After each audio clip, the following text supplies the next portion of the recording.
श्रीमद्भागवत गीता चतुर्थ अध्याय। तृतीय अध्याय में कर्म योग के बारे में बताया गया है और चतुर्थ अध्याय में ज्ञान कर्म संन्यास योग के बारे में बताया है।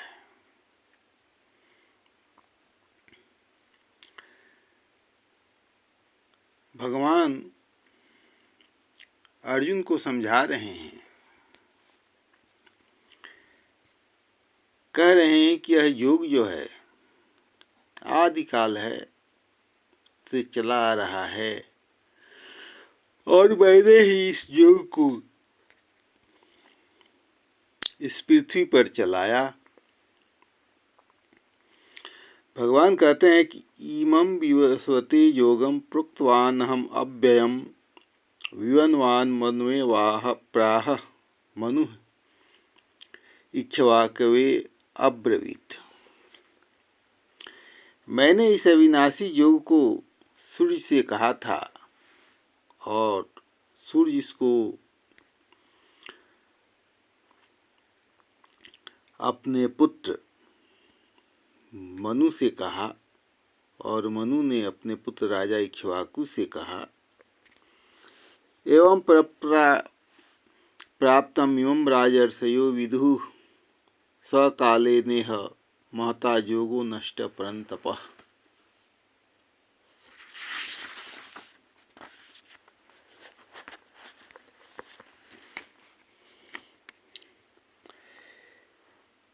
हे परंतप अर्जुन, इस प्रकार परंपरा से प्राप्त इस योग को राजर्षियों ने जाना, किंतु उसके बाद वह योग बहुत काल से इस पृथ्वी लोक पर नष्ट हो गया था। स एवायं मया ते अद्य योगः प्रोक्तः पुरातनः भक्तोऽसि मे सखा चेति रहस्यं हि एतत् उत्तमम्। तू मेरा भक्त और प्रिय सखा है, इसलिए वही यह पुरातन योग आज मैंने तुमको कहा है, क्योंकि यह योग बड़ा ही उत्तम है, रहस्यपूर्ण है। भगवान बता रहे हैं कि योग आज का नहीं है, आदिकाल से चलते आ रहा है और मैंने ही इसको बताया था। इस पर अर्जुन पूछ रहे हैं कि जब आपने सूर्य भगवान को बताया था तो आपका जन्म अभी हुआ है। सूर्य भगवान का जन्म जब से सृष्टि की रचना हुई है तब से हुआ है। अपरम भवतो जन्म परम जन्म विवस्वतः कथमेतद् विजानीयाम त्वम् आदौ प्रोक्तवान् इति। आपका जन्म तो अभी अभी का है, सूर्य का जन्म बहुत पुराना है। इस बात को कैसे समझूं कि आप ही ने कल्प के आदि में सूर्य से यह योग कहा था। तब जब अर्जुन कह रहे हैं कि आपका अभी का जन्म है और भगवान का जन्म, सूर्य भगवान का जन्म सृष्टि की जब रचना हुई थी तब से है, तो फिर मैं कैसे जानूं कि आपने ही इस योग को सिखाया था। बहूनि मे व्यतीतानि जन्मानि तव अर्जुन, बहूनि मे व्यतीतानि जन्मानि तव च अर्जुन, तान्यहं वेद सर्वाणि न त्वं वेत्थ परन्तप। हे अर्जुन, हमारा और तुम्हारा अनेकों जन्म हुआ, लेकिन मैं उन सबको जानता हूँ, तुम नहीं जानते हो।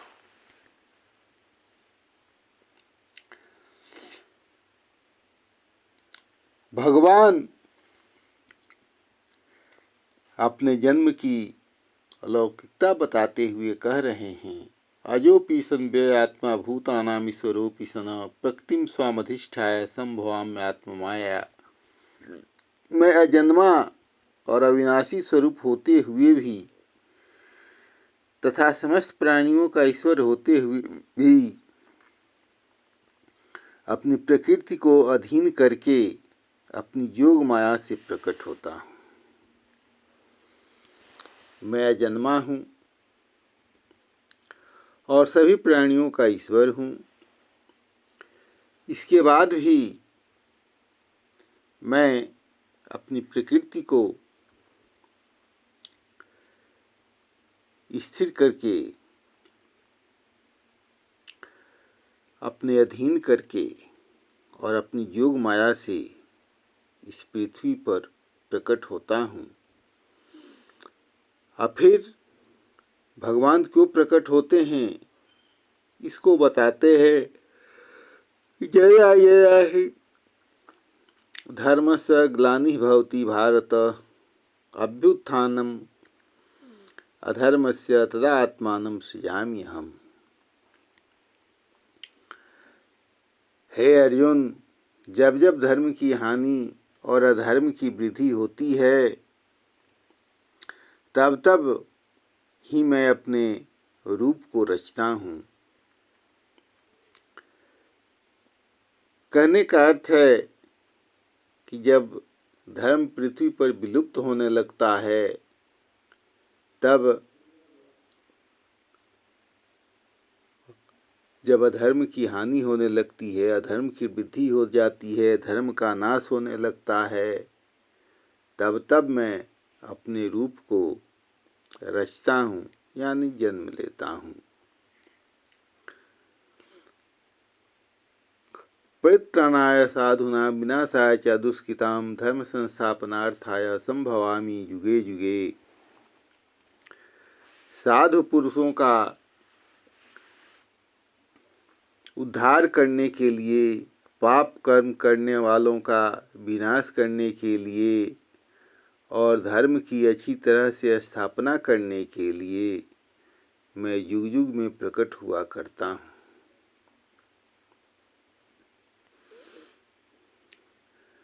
भगवान के अनेकों जन्म हुए और जब धर्म की हानि हुई तो धर्म संस्थापनार्थाय, धर्म की पुनः स्थापना करने के लिए मैं युग युग में इस पृथ्वी पर जन्म लिया, भगवान जन्म लिए। इसलिए भगवान कहते हैं कि जन्म कर्म च में दिव्यम एवं जो वेति तत्वतः त्यक्त्वा देहं पुनः जन्म नैति मामेति सो अर्जुन।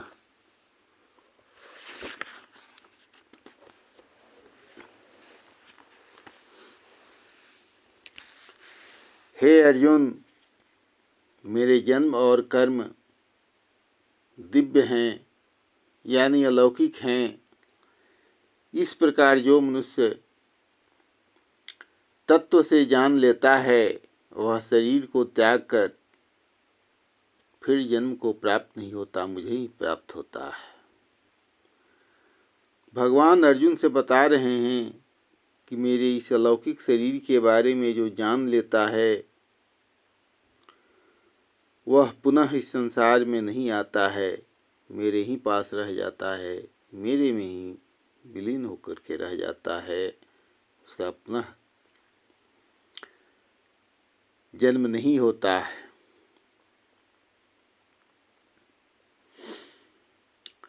वीतराग भय क्रोधा मनमया मामुपाश्रिता बहो ज्ञान तपसा पूता मद्भाव मागता।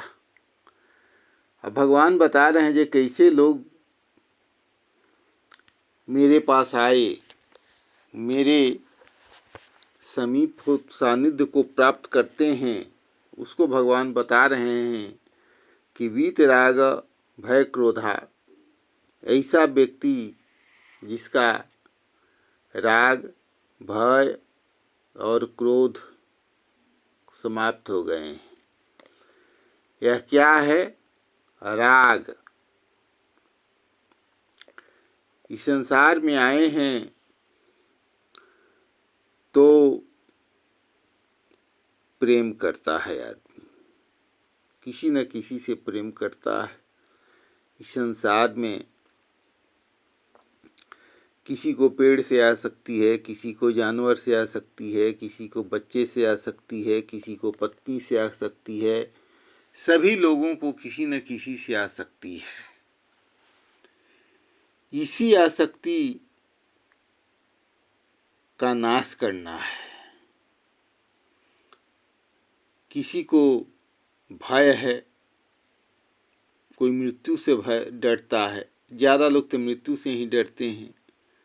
कोई धन की लोप होने से डरते हैं कि चोरी न हो जाए। क्रोध करते हैं लोग। अब क्रोध क्यों नहीं करना चाहिए? इसलिए कि क्रोध एक तरह का पागलपन है, और जब आप उस अवस्था में आ जाते हैं तब आपको सही और गलत का अंतर नहीं रह जाता है।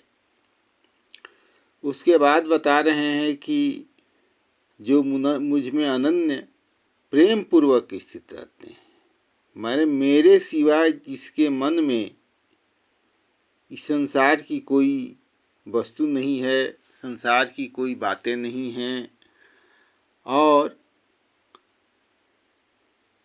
मेरे पर ही जिन्होंने सब कुछ छोड़ दिया है, ऐसे व्यक्ति जिनके लिए इस संसार में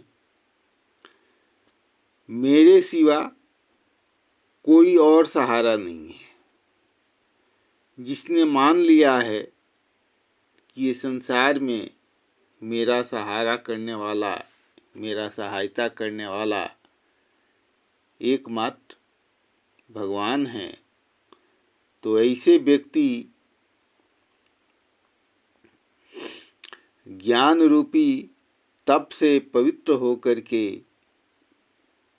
मेरे स्वभाव को प्राप्त होते हैं, यानी मुझ में विलीन हो जाते हैं। यह क्या है? भगवान कह रहे हैं कि माम उपाश्रिता, मेरे पर आश्रित, यानी हम कर्म करें, फल की चिंता न करें। हम ये माने कि फल देने वाले भगवान हैं और किए का फल मुझे अवश्य मिलेगा। लेकिन हम ऐसा नहीं करते हैं। हम कर्म तो करते हैं, लेकिन क्या मिलेगा क्या नहीं मिलेगा, इस पर हमेशा शक रहता है। परिणाम ये होता है कि हम तनाव में रहते हैं और उसके चलते ब्लड प्रेशर हो जाता है। जो हम भोजन करते हैं उसमें नमक खाते हैं, तनाव के चलते उस नमक का पाचन नहीं हो पाता है और वह ब्लड में जाकर बैठने लगता है। वहीं ब्लड प्रेशर का रूप ले लेता है। तो जब हम किसी से प्रेम नहीं करेंगे, किसी से डरे नहीं, किसी पर क्रोध नहीं करेंगे और भगवान पर ही सब कुछ छोड़ देंगे, जो हुआ सो ठाकुर जी की दया, तब हम स्वस्थ रह सकते हैं, हम निरोग रह सकते हैं। अन्यथा ये संभव नहीं है।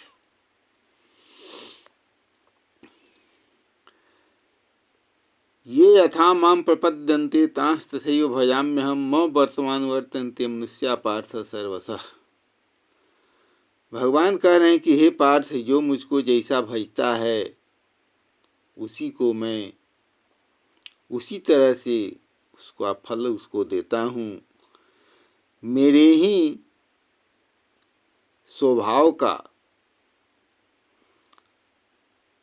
मैं जो करता हूँ उसी को सभी लोग अनुसरण करते हैं।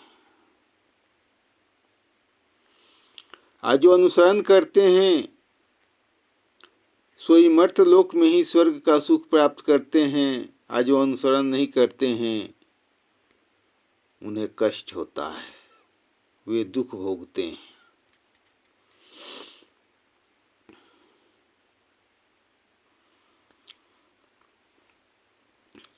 इस प्रकार इस 11वां श्लोक में भगवान बता रहे हैं कि जैसा कि हमने पहले बताया कि मेरे पर ही आश्रित, मेरे पर आश्रित रहने का अर्थ क्या है? मेरे पर आश्रित, भगवान पर आश्रित रहने का अर्थ यही है कि ऐसा नहीं होना चाहिए कि हम कुछ करें नहीं, हम मान लें कि जो भगवान की दया से जो होगा सो होगा। कर्म करना है और ये भगवान पर छोड़ देना है कि उसका फल मिलेगा कि नहीं मिलेगा। तो कर्म करेंगे तो उसका फल अवश्य मिलेगा, नहीं मिलने का कोई सवाल ही पैदा नहीं होता है। 12वां श्लोक में बताया गया है, कांक्षन्तः कर्मणां सिद्धिं यजन्ते इह देवताः क्षिप्रं हि मांसे लोके सिद्धि भवति कर्मजा। देखिए, देवता और भगवान में अंतर है। देवता अनेक है, भगवान एक है। प्रायः लोगों के मन में ये भ्रम रहता है कि अनेकों देवी देवता हैं जिनका हम लोग पूजा करते हैं। बात सही है कि अनेकों देवी देवता हैं, उनकी हम पूजा करते हैं, लेकिन सभी देवता भगवान नहीं हैं। भगवान विष्णु भगवान ही है। किसी भी देवता का पूजा हम करते हैं, फल उन्हीं को मिलता है। तो भगवान कह रहे हैं कि कांक्षन्तः कर्मणां सिद्धिं यजन्ते इह देवता। कर्मों से उत्पन्न होने वाली सिद्धि को प्राप्त करने की कोशिश करते हैं और देवताओं की इस लोक में पूजा करते हैं। तो कर्म के द्वारा होने वाली सिद्धि उन्हें शीघ्र मिल जाती है, शीघ्र ही प्राप्त होती है। क्षिप्रं हि मांसे लोके सिद्धि भवति कर्मजा। इस मनुष्य लोक में शीघ्र ही कर्मों से उत्पन्न होने वाले फल से सिद्धि मिल जाती है।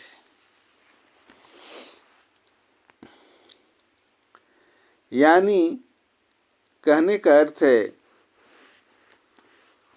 कि जो देवता हैं वो अलग अलग सिद्धि देने वाले हैं। कोई लक्ष्मी की पूजा करता है धन प्राप्त करने के लिए, कोई हनुमान जी की पूजा करता है शक्ति प्राप्त करने के लिए, कोई माँ दुर्गा की आराधना करता है शक्ति प्राप्त करने के लिए। यानी जितने प्रकार की कर्मों की सिद्धियां हैं, सबके लिए अलग अलग देवता बनाए गए हैं। अलग अलग मान्यता है कि इस देवता का पूजा करेंगे तो ये फल हमको मिलेगा, इस देवता का पूजा करेंगे तो हमको ये फल मिलेगा। भगवान कह रहे हैं कि इस प्रकार से होने वाली सिद्धि बहुत जल्दी लोगों को मिल जाती है। अब भगवान कह रहे हैं कि चतुर्वर्ण्यम मया कृष्णम मया सृष्टं गुणकर्म विभागशः तस्य कर्तारमपि मां विदध्य अकर्तारम अव्ययम्।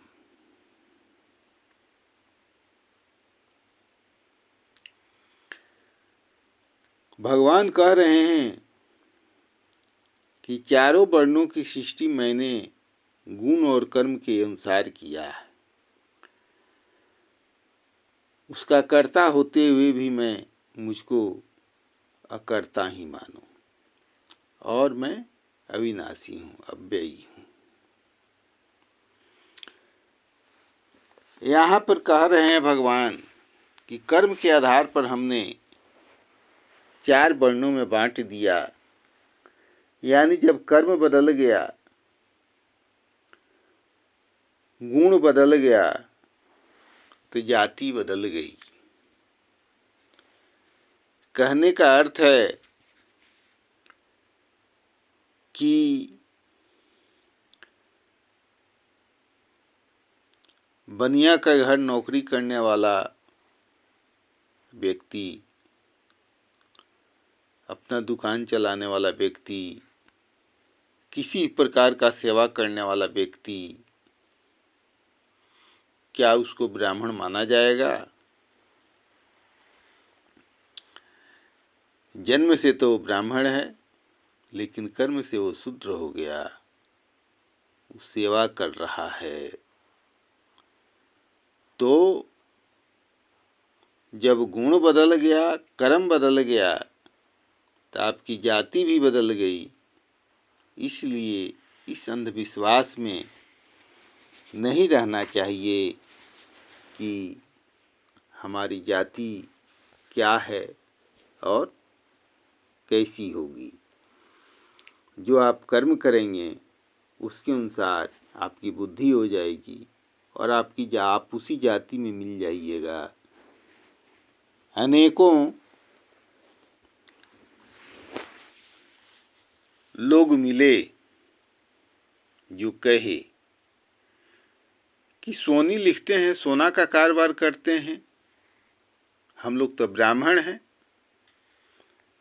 हमको आश्चर्य हुआ। बम्बई में गए तो देखे ये स्वर्णकार ब्राह्मण संघ द्वारा निर्मित भवन ऐसा लिखा हुआ था। तब हमको विश्वास हुआ कि हम बात सही कह रहा है। शुद्रक नामक पुस्तक में भी सार्थवाह ब्राह्मण की बात आई है। यानी सार्थवाह ब्राह्मण उस ब्राह्मण को कहा जाता है जो कि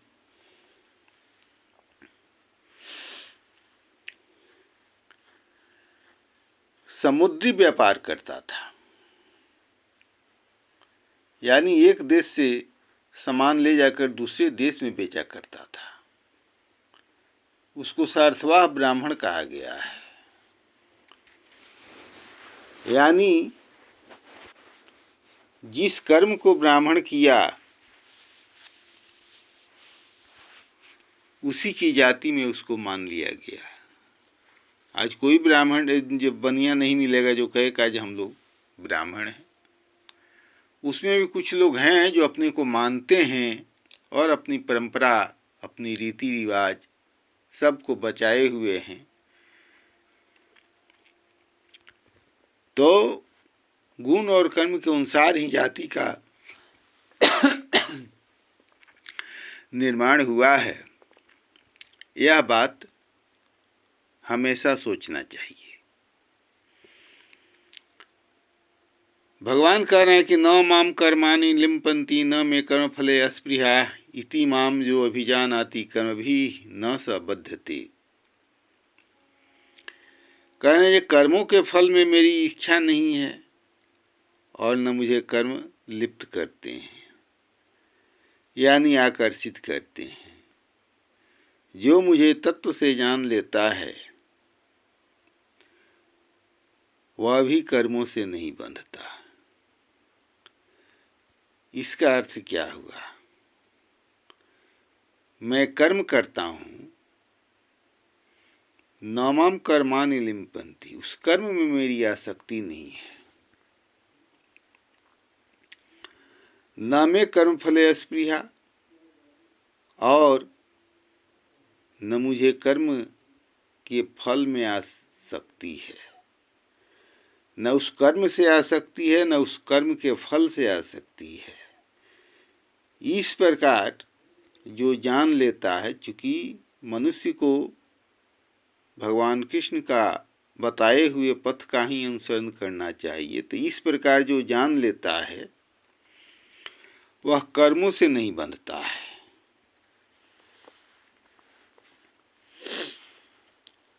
भगवान बता रहे हैं कि एवं ज्ञात्वा कृतं कर्म पूर्वैरपि मुमुक्षु भी कुरु कर्मैव तस्मात् त्वं पूर्वैः पूर्वतरम कृतम्।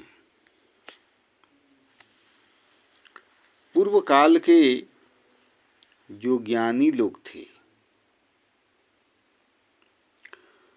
वे लोग भी इस प्रकार जानकर ही कर्म किए हैं। इसलिए तुम भी उन्हीं के द्वारा किए हुए कर्मों का अनुसरण कर। यानी पहले भी जो ज्ञानी लोग थे, वे लोग भी कर्म के फल में आसक्ति किए हुए बिना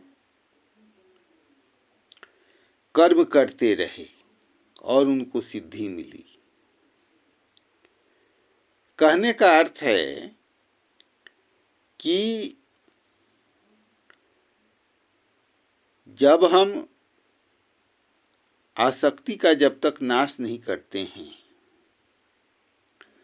तो अनेकों बीमारियों से हम ग्रसित हो जा रहे हैं। और बीमारियों से ग्रसित हो जाने का अर्थ ये निकलता है कि रोज रोज रोज रोज दवा खाने की आवश्यकता पड़ जाती है। इसलिए कर्म के फल का संन्यास करना है, छोड़ना है। संन्यास का अर्थ छोड़ना होता है, लेकिन छोड़ना नहीं है, उसको लेना है, उसमें आसक्ति को छोड़ना है। फल तो मिलेगा ही। भगवान कह रहे हैं किम कर्म किम अकर्मेति कवयोऽप्यत्र मोहिता तत्ते कर्म प्रवक्ष्यामि यत् ज्ञात्वा मोक्ष्यसे अशुभात्। अब कर्म क्या है और कर्म क्या है, इसको कैसे जानेंगे? किम कर्म किम अकर्मेति कवयोऽपि अत्र मोहिता। कर्म क्या है, अकर्म क्या है, किसको करना चाहिए, किसको नहीं करना चाहिए, इसमें ज्ञानी लोग भी भ्रमित हैं। उनको भी ये बात समझ में नहीं आती है। तो भगवान कहते हैं कि तत्ते कर्म प्रवक्ष्यामि यत् ज्ञात्वा मोक्ष्यसे अशुभात्। तो उस कर्म को मैं बताऊंगा जिसको तुम भली भांति जान करके अशुभ से मुक्ति मिल जाएगी तुझे। तुम अशुभ कर्म नहीं करोगे, यानी तुम्हें कष्ट नहीं होगा। कर्म अकर्म और विकर्म के स्वरूप को जानने के लिए भगवान प्रेरणा देते हैं। कर्मणो हि अपि बोद्धव्यम बोद्धव्यम च विकर्मणः अकर्मणश्च बोद्धव्यम गहना कर्मणो गति। कर्म का स्वरूप भी जानना चाहिए और अकर्म का स्वरूप भी जानना चाहिए, विकर्म का स्वरूप भी जानना चाहिए, क्योंकि कर्म की गति बहुत गहन है। भगवान कर्म का क्या स्वरूप होता है ये भी बता रहे हैं और अकर्म का स्वरूप क्या है यह भी बता रहे हैं। अगले श्लोक में इसको क्लियर किया गया है। कर्मणः अपि कर्मण्य कर्मः यह पश्येद कर्मणि च कर्मजः स बुद्धिमान मनुष्येषु स युक्तः कृतस्न कर्मकृत्। जो मनुष्य कर्म में अकर्म देखता है और अकर्म में कर्म देखता है, वह मनुष्यों में बुद्धिमान है और वह योगी है, समस्त कर्मों को जानने वाला है।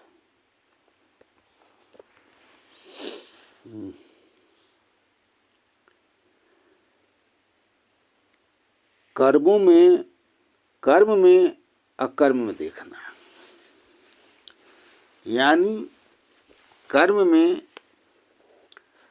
आसक्ति का नाश करना और अकर्म में कर्म देखना। इस प्रकार के जो मनुष्य हैं, जो लोग हैं, वे लोग संपूर्ण कर्मों को करने वाले हैं। यानी जो कर्म है उसमें भी फल का नाश किया, आसक्ति का नाश किया, और जो अकर्म है उसमें भी आसक्ति का नाश किया। वह आदमी मनुष्यों में बुद्धिमान है, वह योगी है, वह सभी कर्मों को करने वाला है। कामना और संकल्प रहित आचरण वाले ज्ञानी की प्रशंसा। अगले श्लोक में भगवान बता रहे हैं, जस्य सर्वे समारंभा काम संकल्प वर्जिता ज्ञानग्निदग्ध कर्माणं तमाहु पंडितम बुधा। जिसके जितने भी कर्म हैं वे फल की आसक्ति विहीन है, काम संकल्प वर्जिता। जो जितना भी कर्म करता है उसमें फल की आसक्ति को नहीं रखता है। काम संकल्प वर्जिता,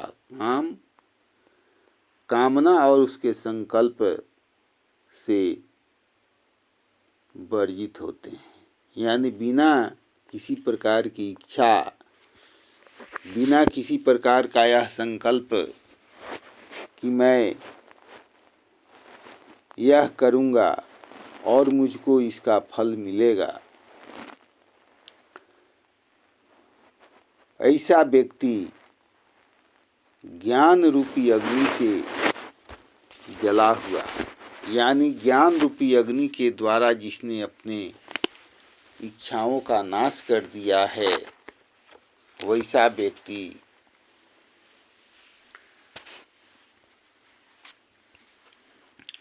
उसी को ज्ञानी कहा जाता है।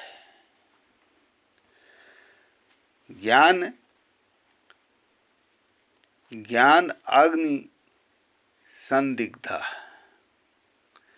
ज्ञानाग्नि दग्ध कर्माणं।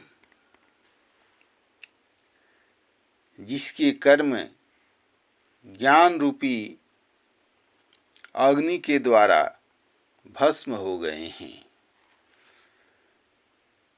उस महापुरुष को ज्ञानी जन बुद्धिमान कहते हैं। यानी जो कर्म किया, जो भी कर्म शुरू करता है करना, न उसमें किसी प्रकार का संकल्प रहता है और न किसी प्रकार की कामना रहती है, यानी आसक्ति रहती है, तो ज्ञान इसी को कहा जाता है कि ज्ञान जब होता है तो आसक्ति का नाश हो जाता है, और जब आसक्ति का नाश हो जाता है तो मनुष्य को अच्छी नींद आती है। क्या इसको समझिए। मुझको लोग ले गए, राजस्थान में गए, लोगों ने कहा कि महाराज बहुत सिद्ध हैं, अनेकों यज्ञ कराए हैं। हमने कहा कि महाराज की सिद्धि यही है कि इनको डायबिटीज हो गया, इनको नींद नहीं आती है, अभी व्हील चेयर पर चल रहे हैं, बाद में समय आएगा कि स्ट्रेचर पर चलेंगे। प्रश्न उठता है कि आखिर में ये स्थिति क्यों आई कि व्हील चेयर पर चलना पड़ा। ये काम संकल्प वर्जित नहीं होने के चलते यज्ञ तो करा रहे हैं, इतना तो सही है, लेकिन मन में क्या बसा हुआ है? नाम हो जाता, जस हो जाता, कोई हमसे बड़ा साधु संत महात्मा न हो जाए, इस तरह की भावना मन में बैठी हुई है, और इसी के चलते नींद नहीं आती है। भगवान कह रहे हैं, यज्ञार्थात् कर्मणो अन्यतः लोको अयम कर्म बंधना। यज्ञ करूंगा, भगवान का यज्ञ करूंगा, इसके सिवा अगर कोई कर्म मनुष्य करता है तो उससे में फल में आसक्ति होती है। लेकिन जब हम भगवान के लिए कोई कर्म कर रहे हैं, भगवान के लिए यज्ञ कर रहे हैं, तो उसमें आसक्ति नहीं रहती है। तो जब आसक्ति रहेगी ही नहीं तो किस प्रकार का मानसिक चिंता सताएगी आपको, और मानसिक चिंता नहीं सताएगी तो आपको नींद आएगी, और नींद आएगी तो डायबिटीज नहीं रहेगा। यही बात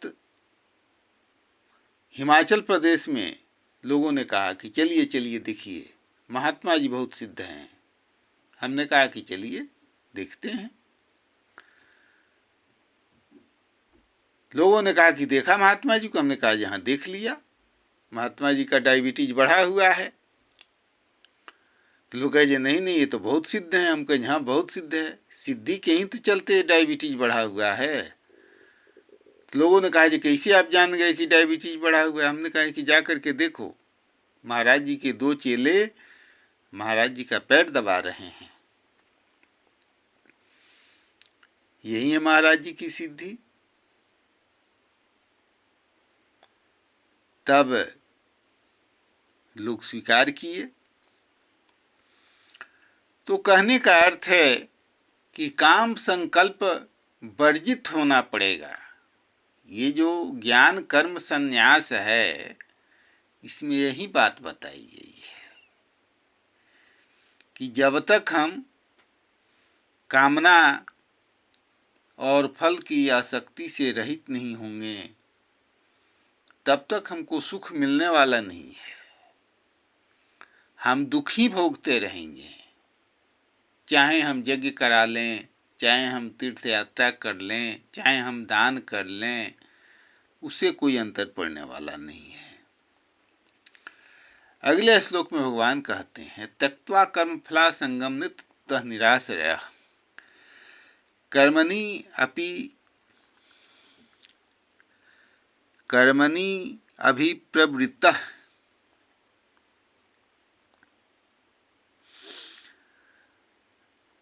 न एव किंचित करोति सः।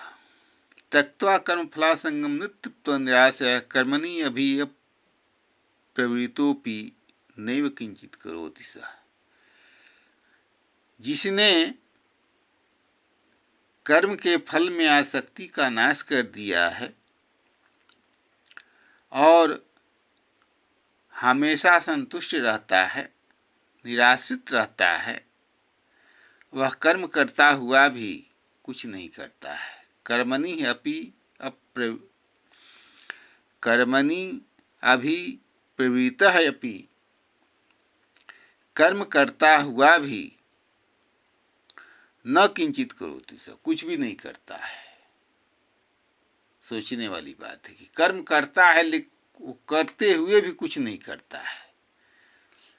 यानी कर्म तो कर रहा है लेकिन उसके फल में वो आसक्ति नहीं रखे हुए है।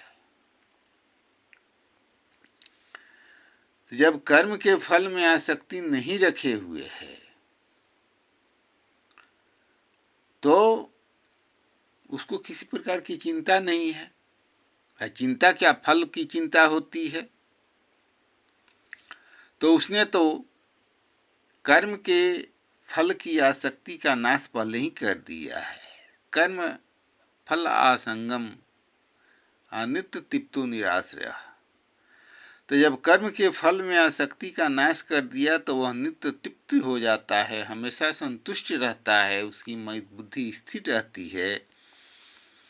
और निराश्रय, आश्रय विहीन हो जाता है, बिना आश्रय के हो जाता है। तो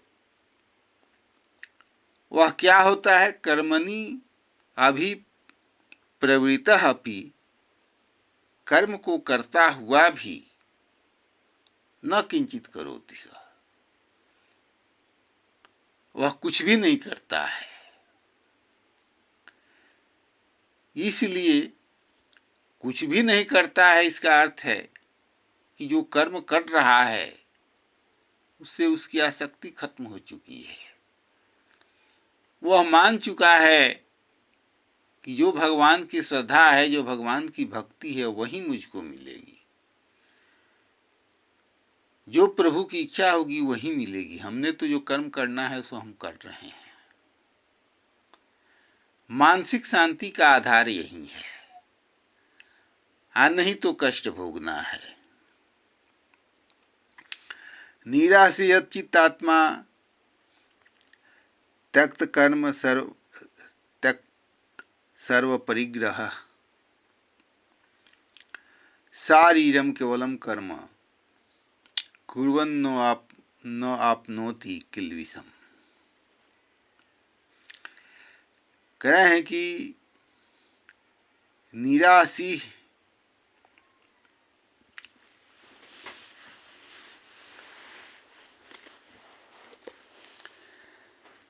निराशीयत चित्तात्मा, वह उसकी बुद्धि जो है स्थिर हो गई है। त्यक्त सर्व परिग्रह, जो भी उसके पास धन संपत्ति है सबका उसने नाश कर दिया है। त्यक्त सर्व परिग्रह, वह सभी प्रकार के आसक्तियों का नाश कर चुका है। तो जो उसको शारीरिक आवश्यकता की वस्तु है, जो उसको शरीर को जीवित रखने के लिए जो कर्म हैं उन्हीं को करता हुआ वो न आपनोति किल्बिषम्, वह किसी प्रकार के पाप को नहीं प्राप्त होता है। यानी उसको मानसिक शांति मिलती है।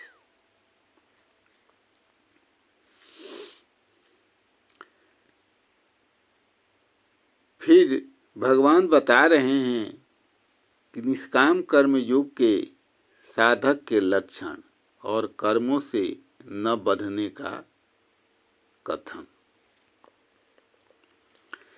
कैसे हम जानेंगे कि हमारे अंदर कर्मों के प्रति आसक्ति का नाश हो गया है? इसको भगवान बता रहे हैं, या दीक्षा लाभ संतुष्टो द्वंद्वातीतो विमत्सरः समः सिद्धाव सिद्धौ च कृत्वापि न निपद्यति। जो बिना इच्छा के अपने आप प्राप्त हुए पदार्थ में सदा संतुष्ट रहता है, यत इच्छा लाभ संतुष्टः, यानी बिना इच्छा के जो भी मिल गया उसी में संतुष्टि है, और जिसमें ईर्ष्या का सर्वथा अभाव हो गया है विमत्सरः। कौन क्या कर रहा है इससे उसको कुछ लेना देना नहीं है।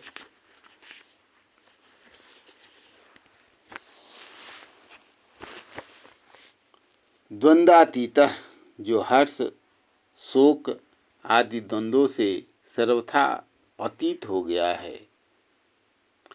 ये द्वंद्व है, हर्ष है तो शोक है, दुख है तो सुख है, प्रिय है तो अप्रिय है, यानी उसके अंदर न खुशी की भावना है न दुख की भावना है, न कुछ मिलने की इच्छा है न खोने की इच्छा है। जो है सो भगवान की इच्छा है। सिद्धि हुई या चाहे असिद्धि मिली, कोई कर्म कर रहे हैं तो उसका फल हमको मिला कि नहीं मिला, ऐसा व्यक्ति संसार में कर्म करता हुआ भी माना जाता है कि कर्म के फल से उसकी आसक्ति नहीं है, कर्म के फल में उसकी आसक्ति समाप्त हो चुकी है। अब भगवान कह रहे हैं कि ब्रह्म का यज्ञ क्या होता है, भगवान के लिए यज्ञ कैसा होता है, उसका स्वरूप क्या होता है।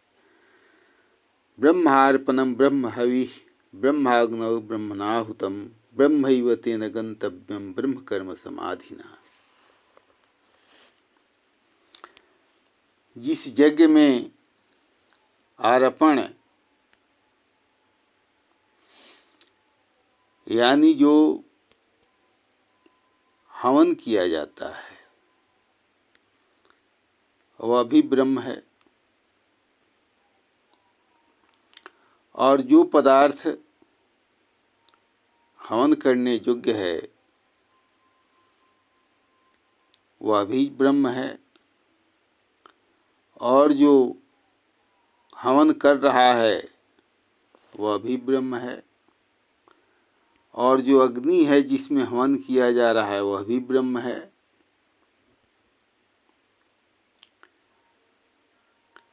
और उस ब्रह्म कर्म में स्थित रहने वाला योगी द्वारा प्राप्त किए जाने योग्य फल भी ब्रह्म ही है। यानी जब हम यज्ञ कर रहे हैं तो जो भी अर्पण कर रहे हैं वह भी ब्रह्म, जिस वस्तु का हम हवन कर रहे हैं वह भी ब्रह्म है, और जो यज्ञ कर रहा है वह भी ब्रह्म है। जो अग्नि है, जो अग्नि प्रज्वलित किया गया हवन करने के लिए वह भी हवन है, वह भी ब्रह्म है। और जो कर्म कर रहा है उस योगी को भी ब्रह्म ही माना जाता है। ब्रह्म कर्म समाधिना गंतव्यम ब्रह्म एव ही, और उसके द्वारा जो फल मिलता है वह भी ब्रह्म ही है।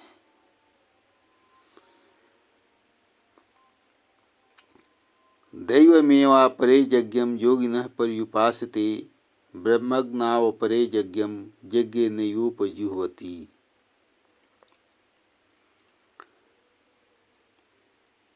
भगवान कह रहे हैं कि देव यज्ञ और ज्ञान यज्ञ का कथन। देव यज्ञ किसको कहते हैं और ज्ञान यज्ञ किसको कहते हैं? दूसरे योगी जन देवताओं के पूजन रूप यज्ञ का ही अनुष्ठान करते हैं, यानी देवताओं को ही पूजते हैं।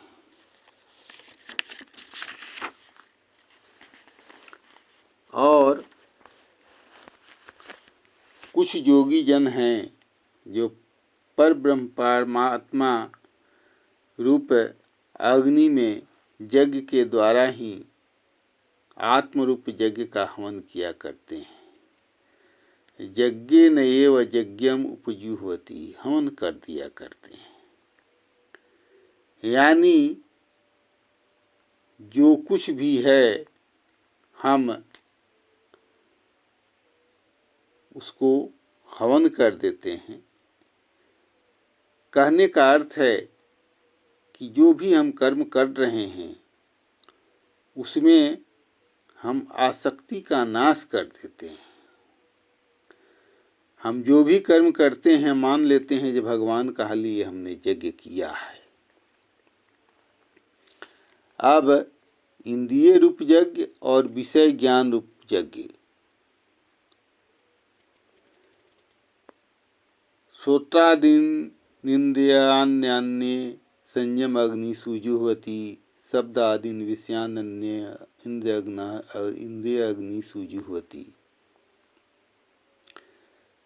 कह रहे हैं कि दूसरे जो योगी जन हैं वो श्रोत्र आदि समस्त इंद्रियों को संयम रूप अग्नि में हवन किया करते हैं। इसका अर्थ क्या हुआ? जो सुनने की इंद्रियां हैं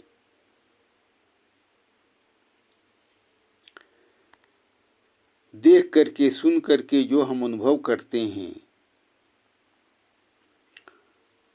उसको संयम रूप अग्नि में हवन किया जाता है, यानी उसमें संयम बरता जाता है।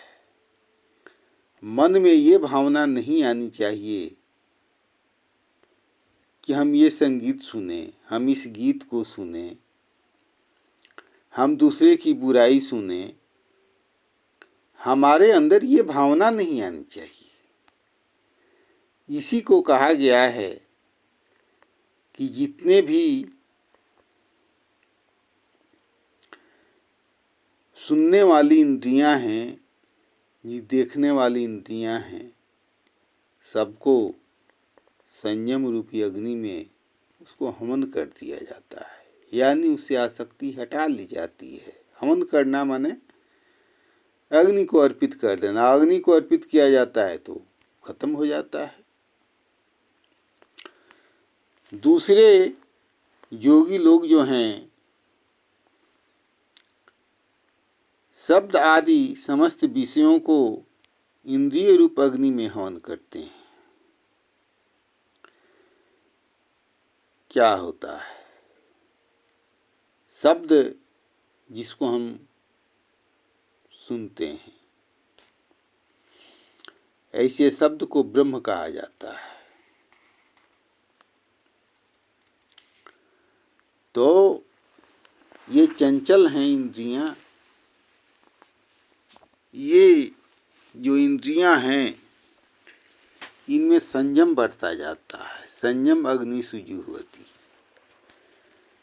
आत्म संयम। यदि संयम नहीं रहेगा तो सब चीज अव्यवस्थित हो जाएगा। कोई भी चीज हम कर ही नहीं पाएंगे।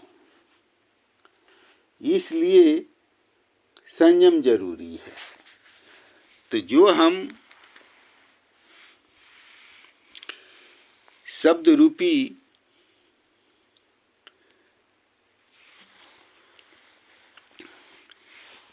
इंद्रियां हैं उनको संयम करें, संयम रूपी अग्नि में उसको हवन कर दें, यानी हम उसका संयम करें, जब तक संयम नहीं करेंगे तब तक शांति नहीं मिलेगी। अब भगवान अंतःकरण का भी संयम रूप यज्ञ बता रहे हैं। सर्वाणि इंद्रिय कर्माणि प्राण कर्माणि चापरे आत्म संयम योगाग्नौ जुह्वति ज्ञान दीपिते। भगवान कह रहे हैं कि जो दूसरे योगी जन हैं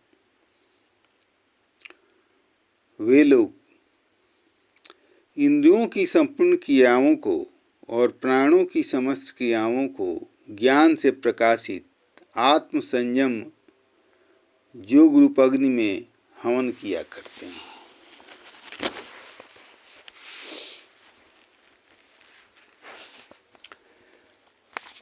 ये इंद्रियों की संपूर्ण क्रियाओं को, अनेकों इंद्रियां हैं और वे लोग जो कर्म करती हैं, इंद्रियों से जो कर्म किया जाता है और प्राणों की जो समस्त क्रियाएं हैं, उस सब को ज्ञान से प्रकाशित आत्म संयम योग रूप अग्नि में हवन किया करते हैं। यानी जो भी इंद्रियों की क्रियाएं हैं, प्राणों की क्रियाएं हैं, उन सब को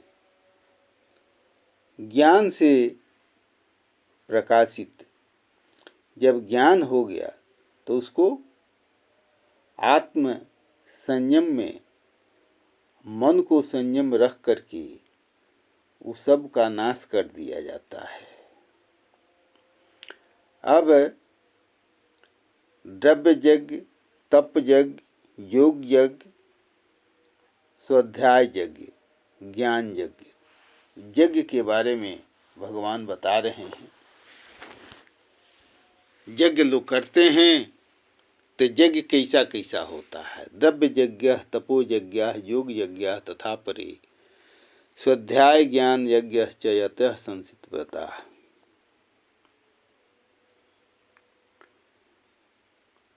तो भगवान कह रहे हैं कि अनेकों पुरुष हैं, दूसरे लोग जो द्रव्य यज्ञ करते हैं, यानी दान करते हैं। अनेकों सेठ साहूकार, अनेकों धनिक लोग मिलेंगे जो कि तीर्थों में जाकर के लोगों को भोजन कराते हैं, जबरदस्ती बुला बुला के भोजन कराते हैं। क्या है? द्रव्य यज्ञ हुआ है। तपो यज्ञ, तपस्या करते हैं जाकर के, यह भी एक प्रकार का यज्ञ है। और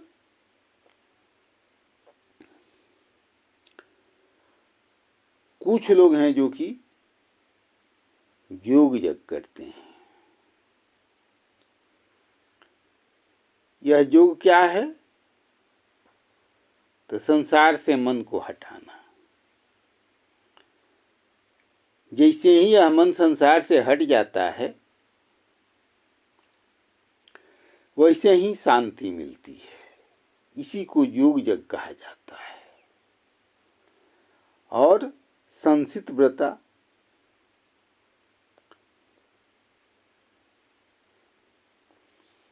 अहिंसा आदि तीक्ष्ण व्रतों से युक्त यत्नशील पुरुष स्वाध्याय रूप ज्ञान यज्ञ करने वाले हैं। ऐसा व्यक्ति जो अहिंसा आदि से अलग है, जिसने मन को हिंसा से दूर कर लिया है, वह यत्नशील पुरुष, वह योगी पुरुष उसको स्वाध्याय रूप ज्ञान यज्ञ कहा जाता है। यानी जो अध्ययन करते हैं, जो ज्ञान प्राप्त करने की कोशिश करते हैं, उसको भी यज्ञ कहा जाता है। तो द्रव्य यज्ञ हो गया, तपस्या रूपी यज्ञ हो गया, योग रूपी यज्ञ हो गया,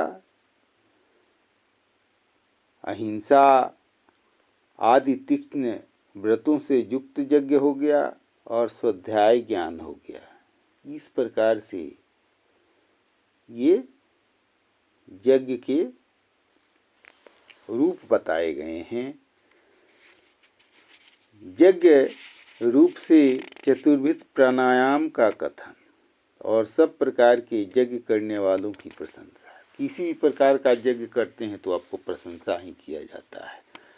अपाने जुहति प्राणम प्राणे अपाने तथा प्राणे अपानम तथा परे प्राणापान गतिरुद्ध्वा प्राणायाम परायणा।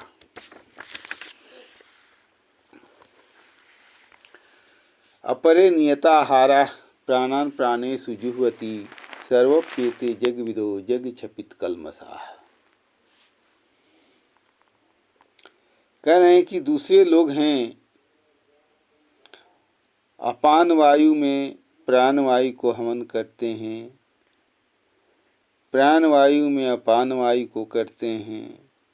नियमित आहार करने वाले प्राणायाम परायण पुरुष प्राण और अपान की गति को रोक करके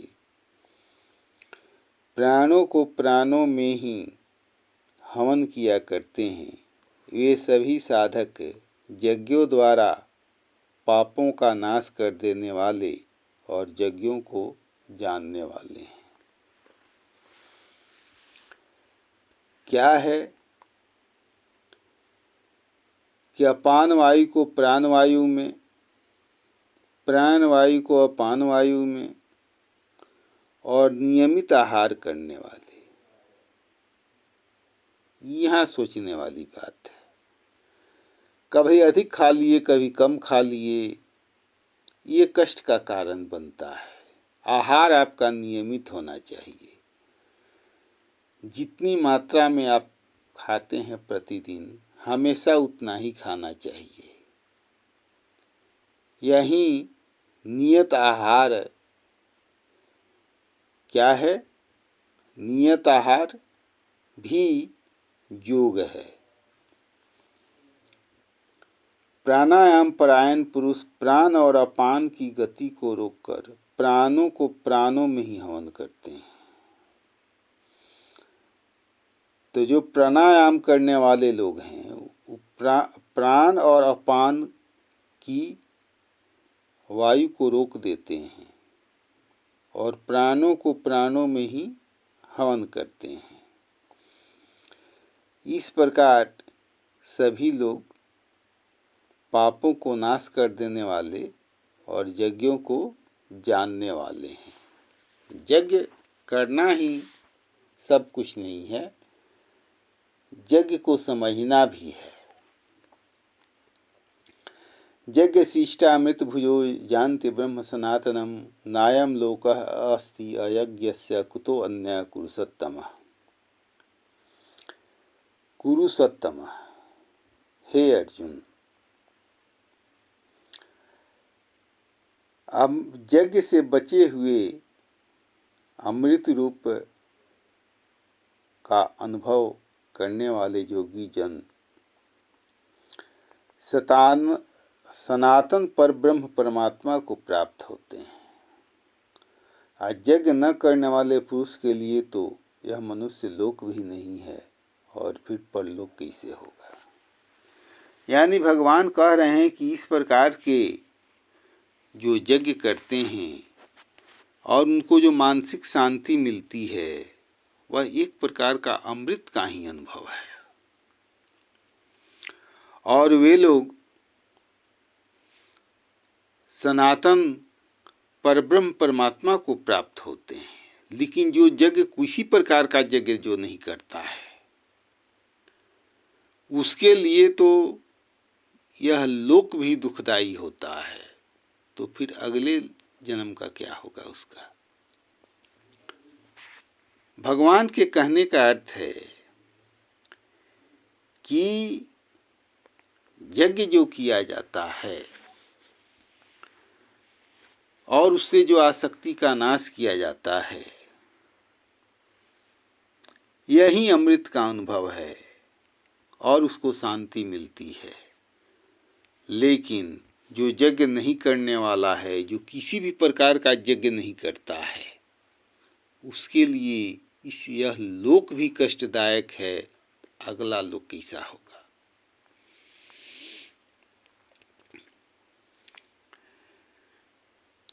एवं बहुविधा यज्ञा वितता ब्रह्मणो मुखे कर्मजान विद्धि तान सर्वान एवं ज्ञात्वा विमुच्यसे। इस प्रकार बहुत तरह के यज्ञ ब्रह्मा के मुख से सब कहा गया है और उनको कर्मों से होने वाली सिद्धि जान करके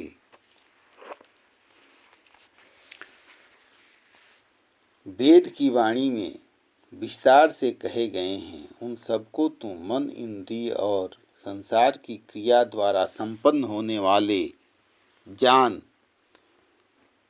इस प्रकार तत्व से जानकर उसके अनुष्ठान द्वारा तुम कर्म बंधन से सर्वथा मुक्त हो जाएगा। भगवान मुक्ति की बात बता रहे हैं।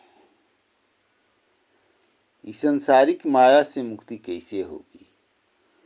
तो जो इन यज्ञों के बारे में भगवान बताए हैं, उसको बता रहे हैं कि वेद की वाणी में ब्रह्मणा मुखे, वेदों में अनेकों प्रकार से इस यज्ञों के बारे में विस्तार से बताए गए हैं। उन सबको तुम मन, इंद्रिय और शरीर की क्रिया द्वारा संपन्न होने वाले जान। जो यज्ञ करेंगे तो मन से करेंगे, इंद्रिय से करेंगे और शरीर से करेंगे। इसी से, इन्हीं से यज्ञ संपन्न होंगे। तो जब इस तरह से यज्ञ संपन्न होंगे तो उसके अनुष्ठान के द्वारा मनुष्य कर्म के बंधन से मुक्त हो जाता है, यानी कर्म के फल में उसकी आसक्ति नहीं रह जाती है। अब कौन सा यज्ञ अच्छा है इसके बारे में बताते हैं। श्रेयान् द्रव्यमयात् यज्ञात् ज्ञान यज्ञ परन्तपः सर्वं कर्माखिलं पार्थ ज्ञाने परिसमाप्यते। हे परंतप अर्जुन, द्रव्यमय यज्ञ की अपेक्षा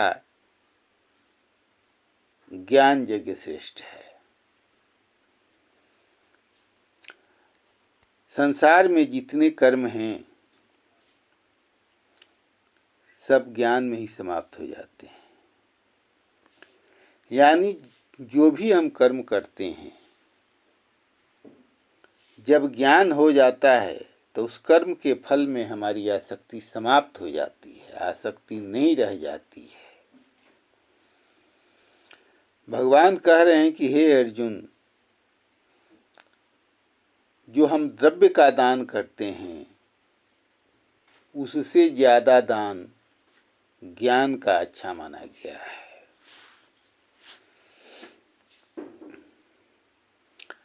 द्रव्य यज्ञ की अपेक्षा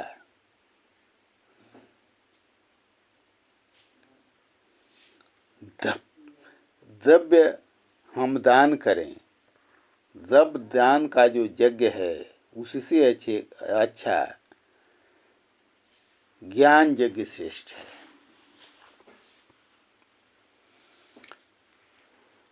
कहने का अर्थ है कि जो ये ज्ञान का यज्ञ क्या है, हम किसी को सतमार्ग बतावें,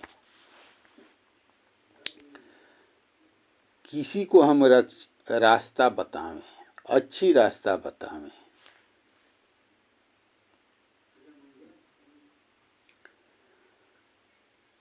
उस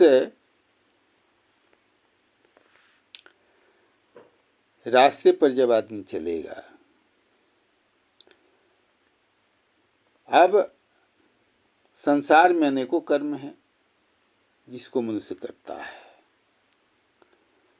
लेकिन यदि उसको ज्ञान नहीं है तो उस कर्म में आसक्ति रखता है। इसीलिए भगवान कह रहे हैं कि संसार में जितने कर्म हैं वो ज्ञान में ही अंत विलीन हो जाते हैं। यानी कर्म करते हैं और उसका जब ज्ञान हो जाता है तो उसमें फल की आसक्ति का जब हम नाश कर देते हैं तो वो कर्म ज्ञान में विलीन हो गए। इसी को ज्ञान कर्म संन्यास कहा गया है। तो कहने का अर्थ है कि ज्ञान होगा कैसे, इसको बताते हैं। तत्विधि प्रणिपातेन परिप्रश्नेन सेवया उपदेक्ष्यन्ति ते ज्ञानम ज्ञानिनः तत्वदर्शिनः। उस ज्ञान को तू तत्वदर्शी ज्ञानियों के पास जाकर समझ। भली भांति दंडवत प्रणाम करने से और उनकी सेवा निष्कपट भाव से करने से और कपट रहित प्रश्न पूछने से तो वे परमात्म तत्व को जानने वाले लोग, ज्ञानी महात्मा, ये तत्व ज्ञान का उपदेश देंगे। भगवान बता रहे हैं कि संसार के सारे कर्म ज्ञान में समाप्त हो जाते हैं। तब यह ज्ञान कौन देगा? तो तत्वदर्शी जो पुरुष हैं, ऐसे लोग जो लोग जान गए हैं कि संसार में कुछ है नहीं और जब तक हम आसक्ति का नाश नहीं करेंगे तब तक हमें कष्ट ही होगा। भगवान बता रहे हैं कि ऐसे ही ज्ञानी लोग तुम्हें उस ज्ञान को बताएंगे, तो ऐसे ही नहीं बता देंगे। कह रहे हैं कि उनको उनके विधि के द्वारा तत्विधि प्रणिपातेन, उनके पंथ में जो प्रणाम करने की विधि बताई गई है उसके अनुसार उनको प्रणाम करना पड़ेगा। वैष्णव महात्मा लोग गए और महंत जी को प्रणाम किए। महंत जी डांट दिए, कहे कि आप लोगों को दंडवत करने का ढंग भी नहीं आता है।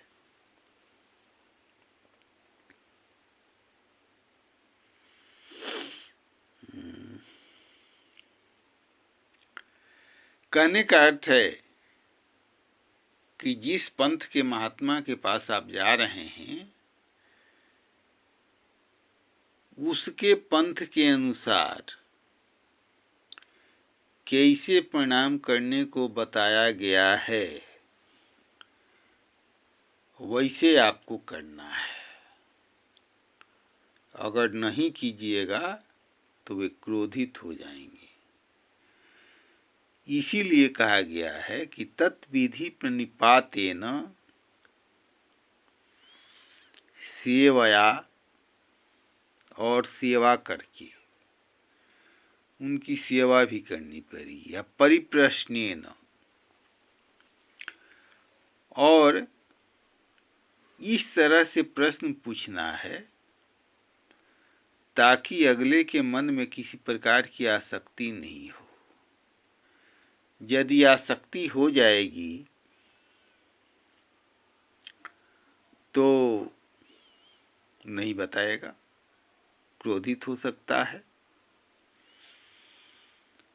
तो ऐसे तत्वदर्शी व्यक्ति उनको जब सेवा किया जाएगा उनके पंथ के अनुसार उनको प्रणाम किया जाएगा और कपट रहित उनसे प्रश्न पूछा जाएगा तो वे ज्ञान का उपदेश देंगे। तो ज्ञान का जब उपदेश दे देंगे तो उसका फल क्या मिलेगा? यत ज्ञात्वा न पुनः मोहम एवं जाससी पांडव येन भूतानि अशेषेण दक्षसी आत्मनि अथो मयि। कह रहे हैं कि हे अर्जुन, जब तुमको ज्ञान हो जाएगा तो फिर से इस प्रकार के मोह में तुम नहीं पड़ोगे और उस ज्ञान के द्वारा जितने जीव हैं सबको पहले तू अपनी आत्मा में देखेगा, अथमयि, उसके बाद से मुझ में देखेगा। यानी आत्मा में देखने का अर्थ क्या है? जैसे हमारे शरीर में आत्मा है वैसे ही अन्य लोगों के भी, अन्य जीवों के शरीर में भी आत्मा है। जैसे हम मृत्यु से बचने की कोशिश करते हैं वैसे ही अन्य जीव भी मृत्यु से बचने की कोशिश करते हैं।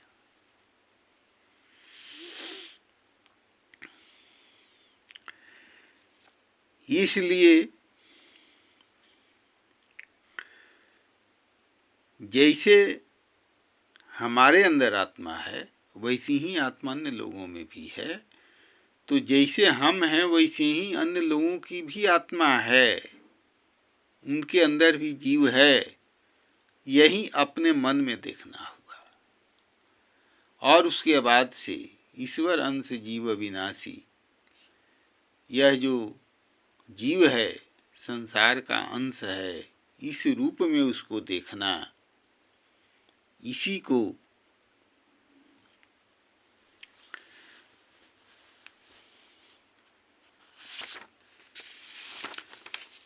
ज्ञान कहा जाता है।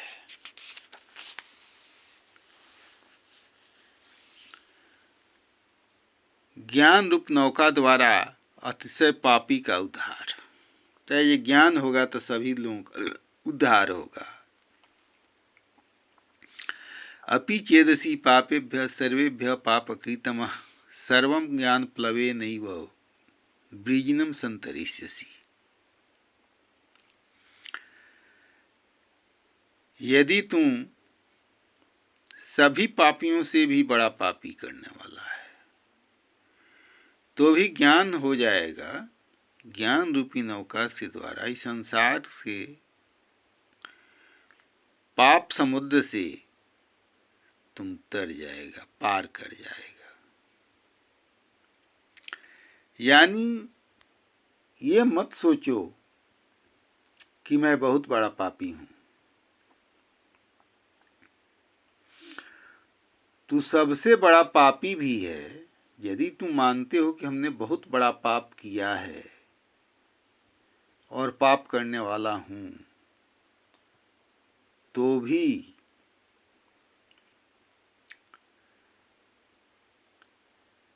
तुम्हारा जब तुमको ज्ञान हो जाएगा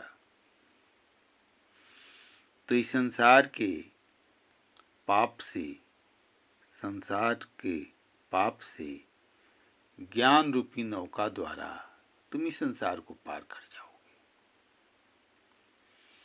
भगवान ये बता रहे हैं कि कोई भी कर्म आपने किया और आपको लग रहा है कि हम बहुत बड़ा पापी हैं, लेकिन तो भी जब ज्ञान कर्म हो जाएगा, ज्ञान कर्म का जब संन्यास कर दीजिएगा, आप कर्म के फल में आसक्ति का नाश कर दीजिएगा, तो आप इस संसार में सुखी रहिएगा, आपको कष्ट नहीं होगा। भगवान ज्ञान की महिमा को बताते हुए कह रहे हैं, अथैधांसी समिधो अग्नि भस्मसात् कुरुते अर्जुन ज्ञान अग्नि सर्वकर्माणि भस्मसात् कुरुते तथा। कहते हैं कि जैसे प्रज्वलित अग्नि हवन की गई वस्तु को भस्म बना देती है, राख बना देती है, उसी प्रकार ज्ञान रूपी अग्नि जितने भी कर्म में आसक्ति है उसका नाश कर देती है, यानी कुछ भी नहीं रह जाता है। जैसे प्रज्वलित अग्नि में हवन की सामग्री डाली जाती है तो राख हो जाता है तुरंत, उसी तरह से जितने भी कर्म के फल में आसक्ति है वह ज्ञान जब हो जाता है तो अपने आप खत्म हो जाता है। यह ज्ञान क्या है? संसार से आसक्ति का नाश करना। भगवान ज्ञान की विशेषता बताते हुए कह रहे हैं कि नहीं ज्ञानेन सदृशं पवित्रमिह विद्यते तत्स्वयं योग संसिद्धः कालेन आत्मनि विन्दति। इस संसार में ज्ञान के सदृश कोई पवित्र वस्तु नहीं है।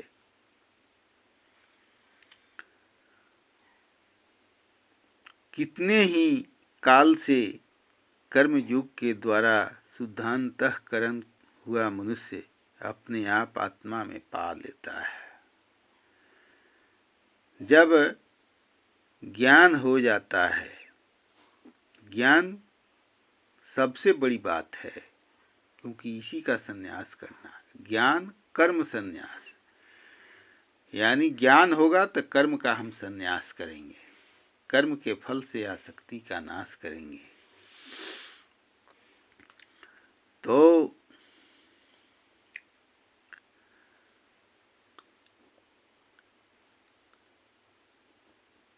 आदिकाल से ही जब जब ज्ञान होते गया, लोग अपने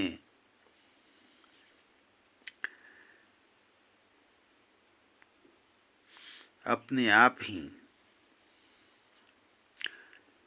अपने आत्मा में पा लिया। जब ज्ञान हुआ तब संसार से अपने मन को अलग किया, संसार के में जो भी कर्म किया उसके फल से आसक्ति का नाश किया। यही योग संसिद्धा है, इसी को सिद्धि कहा जाता है। और जब सिद्धि हो जाती है तो मनुष्य उसको आत्मा में पाता है। श्रद्धावान लभते ज्ञानम तत्परः संयत इंद्रियः ज्ञानम लब्ध्वा पराम शांतिम अचिरेण अधिगच्छति।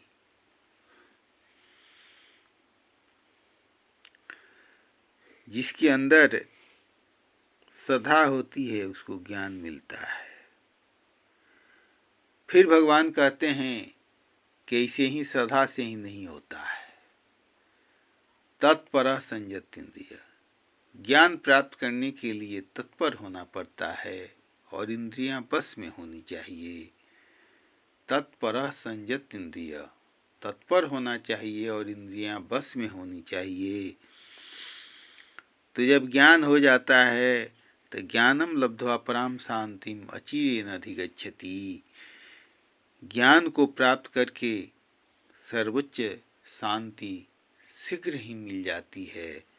ज्ञानम लब्ध्वा पराम शांतिम अचिरेण अधिगच्छति, ज्ञान को प्राप्त हो जाने पर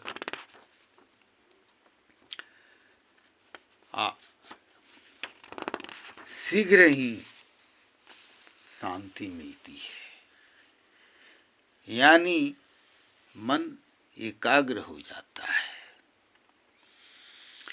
भगवान कह रहे हैं कि अज्ञश्च असद्धानश्च संशयात्मविनश्यति न अयं लोकः अस्ति न परः न सुखम संशयात्मनः। भगवान कह रहे हैं कि इस विषय में संशय नहीं रहना चाहिए। जो संशय युक्त मनुष्य है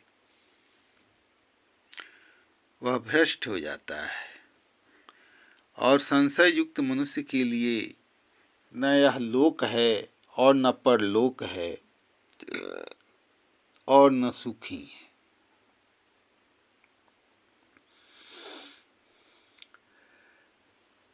अगले श्लोक में भगवान कह रहे हैं कि योग संन्यस्त कर्माणम ज्ञान संचिन्न संशयम आत्मवंतम न कर्माणि निबध्नन्ति धनंजय। हे धनंजय, जिसने कर्म योग की विधि से समस्त कर्मों का परमात्मा में अर्पण कर दिया है और जिसने विवेक द्वारा समस्त संशयों का नाश कर दिया है, ऐसे वश में किए हुए अंतःकरण की करण वाले पुरुष को कर्म नहीं बांधते हैं।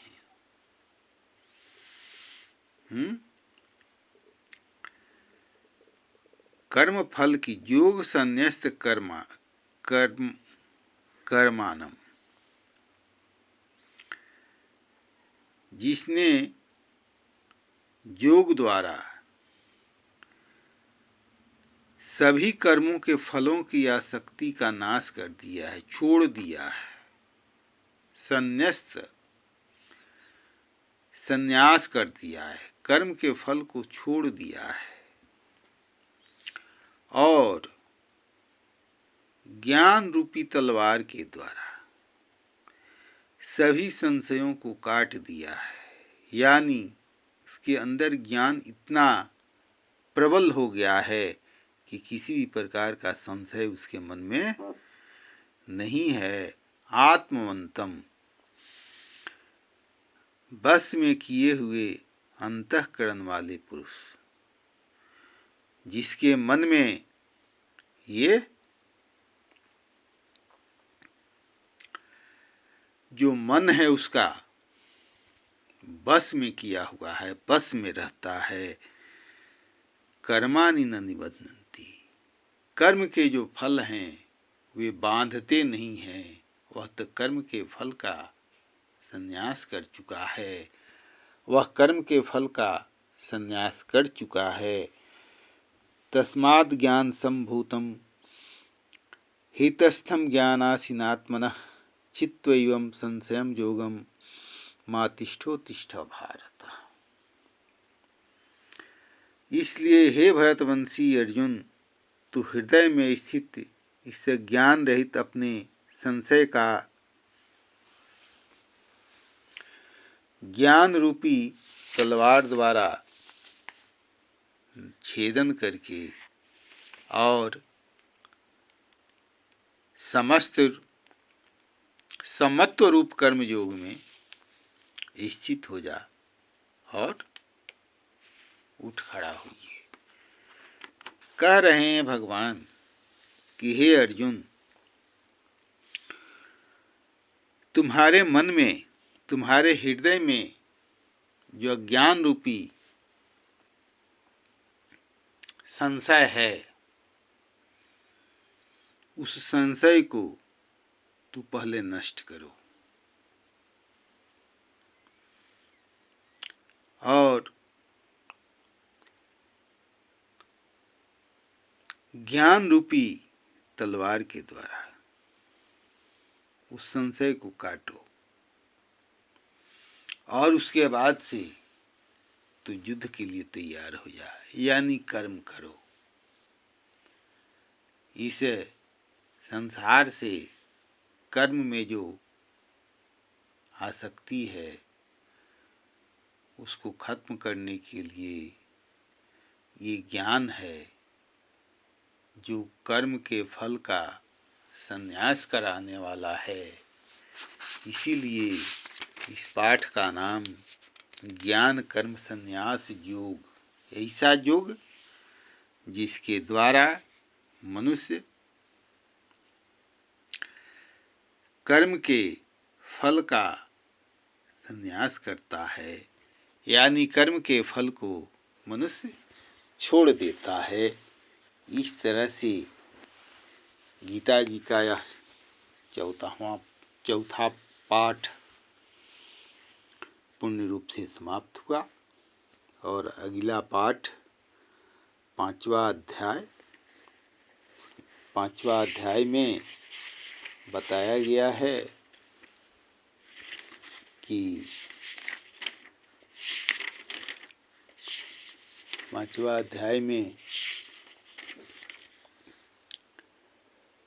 कर्म संन्यास योग है और इसमें कर्म फल संन्यास योग है। पांचवा में कर्म संन्यास योग है, इसमें ज्ञान कर्म संन्यास योग है, इसका नाम दिया गया है।